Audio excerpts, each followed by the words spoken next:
Good morning. My coffee's cold. Well, it's a good thing we're in front of a coffee shop then. Makes the world safer, right? That definitely makes the world safer. Today we are in Louisville, Kentucky, and we're checking out several of the parks in the Louisville area.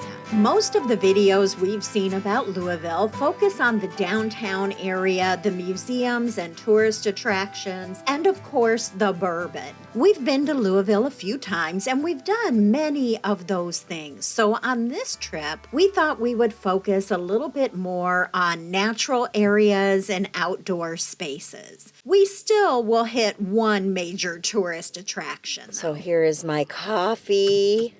I got a ganache latte. Tim just got a regular coffee. We got some pumpkin chocolate chip loaf to share, and then we got a derby bar. So apparently Please and Thank You is known for their chocolate, like salted chocolate chip cookies or something like that. We didn't get cookies though, we got a derby bar instead. After coffee, we drove down to Bernheim Forest to look for the forest giants. We shared that visit in the previous video. If you haven't seen it, we'll be sure to link it in the description. Then we headed just east of the downtown area, and our first stop was Cherokee Park. We started our visit at Big Rock, which is just to the southeast of the main area of Cherokee Park, and really is a little hidden gem.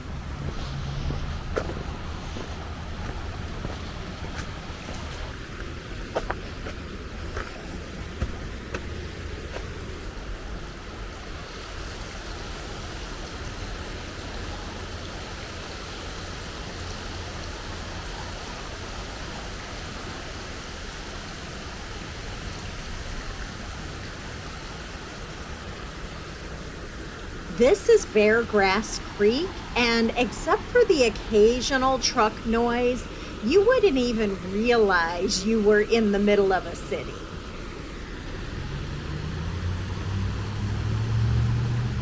Although the park is empty today, it sounds like it is a pretty popular park in the summer and on weekends. I came across stories about various groups meeting here, Tai Chi classes, huge family barbecues, and even a baptism taking place here.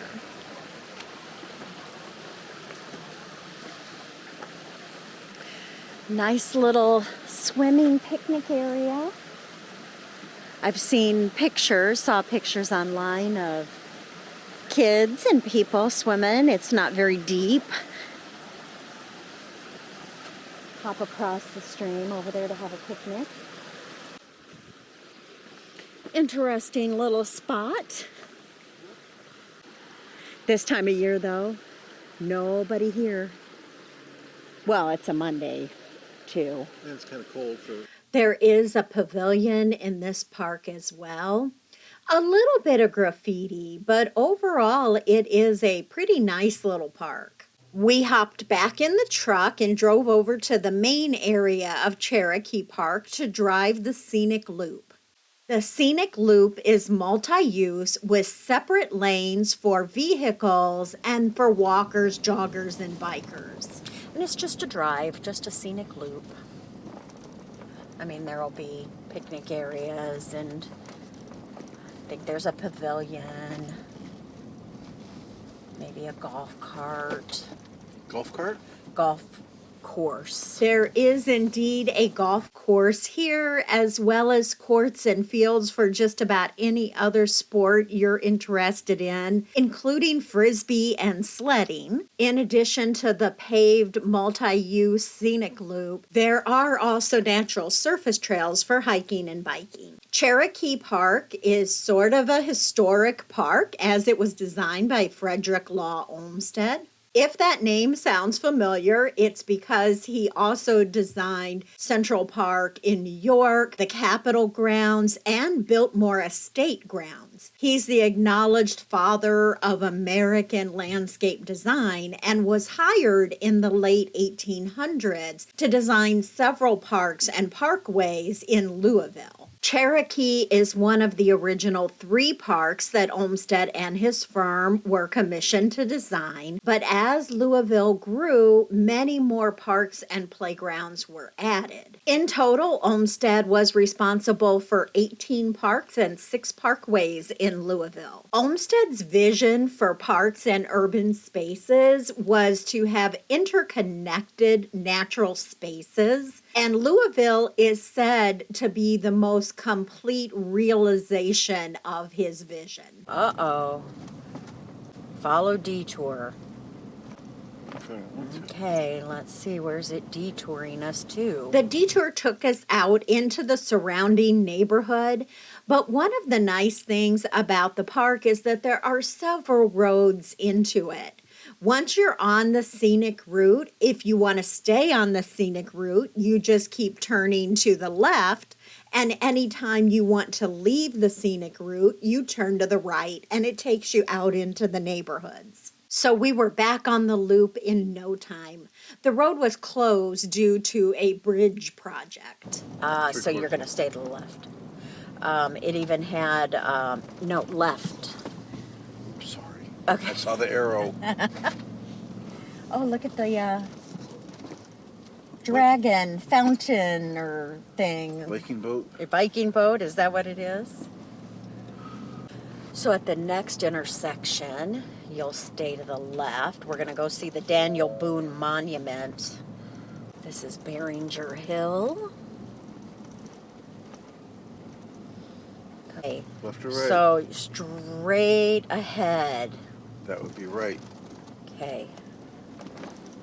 And there's the Daniel Boone Monument there. This sculpture of Daniel Boone was created by Enid Yandell as part of the Kentucky exhibit for the 1893 Chicago World's Fair. I don't think this is the actual sculpture that was at the World's Fair because I read that a bronze was created and gifted to the city in the early 1900s. After leaving Cherokee Park, we drove the few blocks over to Hill Cemetery and Arboretum. When you think of a park or a natural space, a cemetery probably isn't the first thing that pops into your head. As I've mentioned in previous videos, I actually love cemeteries. I find them very interesting and they're often very beautiful, and Cave Hill is no exception. In fact, Cave Hill is an accredited arboretum. When you think about cemeteries, they're usually just big, flat areas. But Cave Hill has a lot of topographically interesting features that have been developed over the years with ponds and plantings into a level 3 arboretum. The rating system goes from level 1 up to level 4, so level 3 is pretty good. And in case you're wondering, there is a cave on the property as well. That's where the name comes from. The cave protects a spring that actually feeds Beargrass Creek, which we just saw over at Cherokee Park. Unfortunately, the cave isn't open to the public due to safety reasons. The grounds themselves, though, are open to the public, and there are many historic, famous, and notable grave sites that you can visit here, as well as just appreciating the beautiful statuary. Okay, so this is our last stop before lunch. And I know you think I'm weird because we're always driving around cemeteries. So we're in here to see Muhammad Ali's. Mom was a huge fan of Muhammad Ali. Mm-hmm. And so his gravesite is here. Somebody else. I thought they were talking about somebody. Colonel Sanders. Oh, that's right, Colonel Maybe we'll Sanders. see if we can find Colonel Sanders too. So it'll be up here on the right.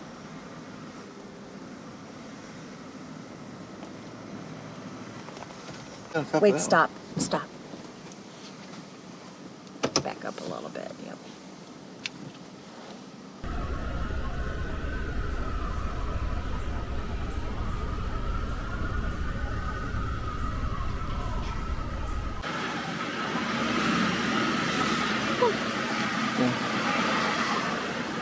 Oh, wow. That was pretty cool.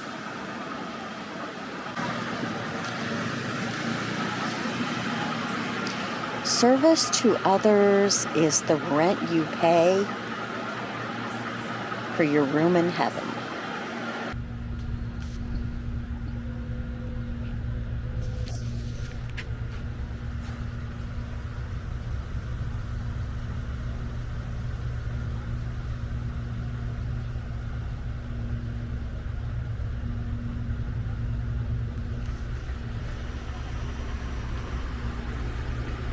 And then up here at this intersection, right. Unlike most cemeteries that are arranged in straight rows or some sort of pattern, due to its topography, Cave Hill seems to be just a jumble of roads. And then stay to the right. There is a map on their website with some of the more commonly visited points of interest marked, and there are lines painted directly on the roads to take you straight from the entrance to the two most visited grave sites, which are Muhammad Ali and Colonel Sanders. So it should be right up here somewhere.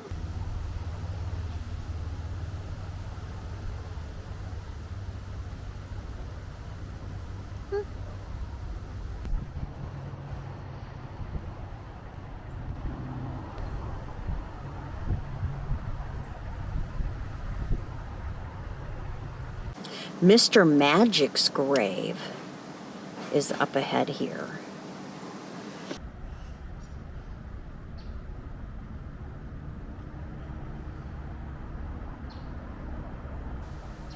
We made our way back out of Cave Hill, stopping to check out a few more headstones along the way, and then found our way to the Schnitzelburg neighborhood of Louisville to Monnik Beer Company for lunch. We had chosen to have lunch here for a specific reason besides the beer, although we did really enjoy the beer. So one of the reasons we came here is because we saw they had smelt on the menu, and we haven't had smelt since we were... Never seen it on a menu for Yeah, years. so we live really close to Lake Michigan, and smelt was a big thing when we were growing up. Like, there would be smelt Everybody would have fries, smelt. and yeah, it was on menus everywhere.